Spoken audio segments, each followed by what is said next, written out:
তো একটা জিনিস যে শিক্ষার শেষ নেই, মার খাওয়ার বয়স নেই, মা বাবার কাছে ছোট হওয়ার শেষ নেই, কথাটা কিন্তু বাস্তব। হ্যাঁ, শুনতে কিন্তু লোকের খারাপ লাগতে পারে, কিন্তু কথাটা বাস্তবে।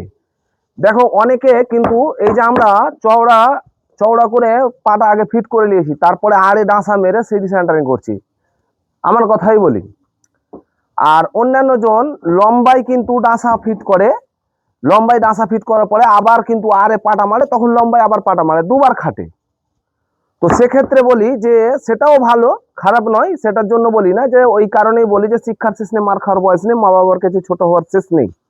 তো এখন যে বর্তমানে জিনিসটা করেছি, আর যে মানে যেটা পরে মানে আগে যেটা বা এখনো করে অনেক মিস্ত্রি, তো সেইটার মধ্যে এটার পার্থক্যটা মানে কতটা কি আছে জানি না, কিন্তু সেটাও ঠিক কি এটা ঠিক সেটা অবশ্যই একটু বলবেন, যে এইভাবে সেন্টারিংটা করাটা ঠিক না সেটা ঠিক, অবশ্যই একটু কমেন্ট করে জানাবেন। কিন্তু মানে আমি যা যতটুকু জানি বা যতটুকু করেছি, যে আমাদের এই রকমই অ্যাকচুয়ালি মানে দেখে আসছি, করে আসছি, সেটাও আমি একবার করেছিলাম, কিন্তু তার থেকে এটা আমার কিন্তু আগে হয় কাজ, সেইটার থেকে এই সেন্টারিংটা মানে আগে তৈরি হয়, আমি দেখেছি। তো সেইটা করা বন্ধ করে এইটা আমি রেডি করেছি। তো অবশ্যই কিন্তু বলবেন যে সেইটার মাধ্যমে মানে মধ্যে আর এইটার মধ্যে মানে পার্থক্যটা কি আছে, ঠিক আছে, যে এটা মজবুত না সেটা মজবুত বেশি, অবশ্যই কিন্তু কমেন্ট করে জানাবেন।